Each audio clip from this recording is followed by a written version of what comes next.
નમસ્કાર મિત્રો, આજના આ એક્સપ્લેનરમાં આપણે સીધી જ વાત કરીશું એક એવા સંગઠનની જે વૈશ્વિક અર્થવ્યવસ્થા અને ખાસ કરીને ક્રૂડ ઓઇલના બજારોમાં ખૂબ જ મોટો દબદબો ધરાવે છે.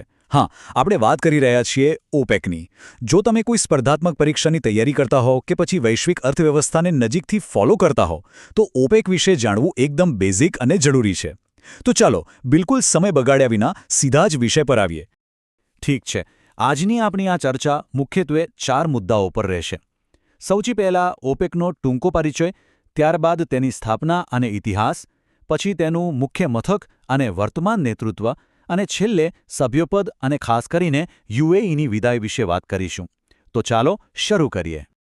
તો વિભાગ 1, ઓપેકનો પરિચય. સૌથી પહેલાં તો એનું પૂરું નામ સમજી લઈએ. ઓપેક એટલે organisation of the petroleum exporting countries. ગુજરાતીમાં કહીએ તો પેટ્રોલિયમ નિકાસકાર દેશોનું સંગઠન.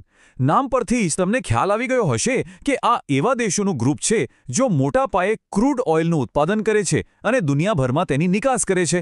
આ પૂરું નામ ખાસ યાદ રાખજો, કારણ કે પરીક્ષાઓમાં આ વારંવાર પૂછાતો પ્રશ્ન છે.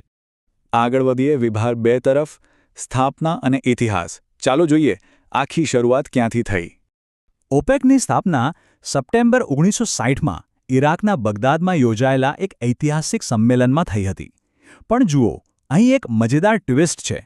શરૂઆતના 5 વર્ષ એટલે કે 1960થી 1965 સુધી તેનું વડું મથક સ્વિટ્ઝરલેન્ડના જીનીવામાં હતું.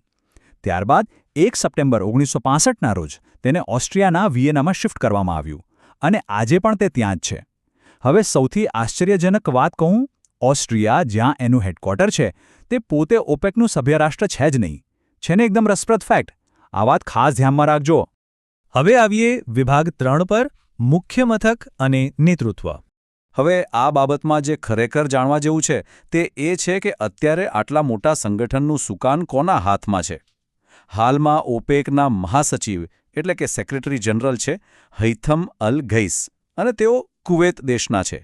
જ્યારે આપણે આવા ગ્લોબલ પાવર હાઉસ વિશે વાત કરતા હોઈએ ત્યારે તેના નેતા કોણ છે અને કયા દેશનું પ્રતિનિધિત્વ કરે છે તે જાણવું એકદમ ક્રુશિયલ બની જાય છે. આજના ઝડપથી બદલતા ઊર્જા બજારમાં તેમનો રોલ બહુ મોટો છે. અને હવે આપણો છેલ્લો અને સૌથી ડાયનેમિક વિભાગ, સભ્યપદ અને યુએઈની વિદાય. આંકડાઓ કેવી રીતે બદલાયા છે તે જોઈએ. આ બંને આંકડાઓ વચ્ચેનો તફાવત જુઓ. 1960માં જ્યારે શરૂઆત થઈ ત્યારે આ માત્ર 5 દેશોનું એક નાનકડું ગ્રુપ હતું. પણ જેમ જેમ સમય વીત્યો તેમ તેમ તેનો પ્રભાવ વધ્યો, નવા દેશો જોડાયા અને કેટલાક બહાર પણ નીકળ્યા. વર્તમાન સમયની વાત કરીએ તો આજે ઓપેકમાં કુલ 11 સભ્ય દેશો એક્ટિવ છે. તો આ 5 ફાઉન્ડિંગ મેમ્બર્સ એટલે કે સ્થાપક સભ્યો કોણ હતા? આ 5 નામો તમારે શાબ્દિક રીતે ગોખી જ મારવાના છે. Iran, Iraq, Kuwait, Saudi Arabia અને વેનેઝુએલા. નોટિસ કર્યું? આમાંના મોટા ભાગના મધ્ય પૂર્વના દેશો છે, પણ વેનેઝુએલા સાઉથ અમેરિકામાં આવેલો દેશ છે. આ 5 નામો કોઈને કોઈ સ્વરૂપે અવારનવાર પરીક્ષાઓમાં સામે આવતા જ રહે છે, એટલે આ લિસ્ટ તો મગજમાં ફિટ કરી જ લેજો.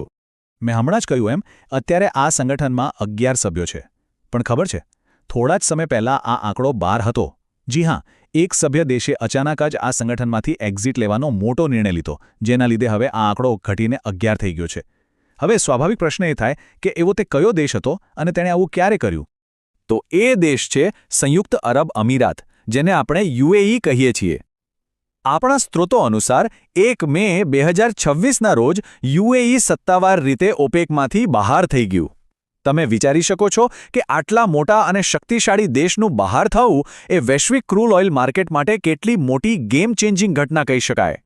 અને આ વિદાય કોઈ નાની સૂની વાત નથી. આ ટાઈમલાઈન પર નજર કરો. યુએઈ છેક 1967માં ઓપેકમાં જોડાયું હતું, એટલે કે લગભગ 6 દાયકાઓ સુધી આ સંગઠનનો અત્યંત મહત્વનો હિસ્સો રહ્યા બાદ 1 મે 2026ના રોજ એમણે છૂટા પડવાનો નિર્ણય લીધો. 1967થી 2026 સુધીની આ લાંબી સફર આપણને બતાવે છે કે ઇન્ટરનેશનલ પોલિટિક્સમાં સમય સાથે હિતો અને સમીકરણો કેવી રીતે બદલાતા રહે છે. તો આપણે ઓપેક વિશેની તમામ જરૂરી બાબતો આવરી લીધી છે. તેનું પૂરું નામ, સ્થાપના, ઓસ્ટ્રિયાવાળું પેલું રસપ્રદ ફેક્ટ, વર્તમાન નેતૃત્વ અને સભ્યપદના આ મોટા ફેરફારો.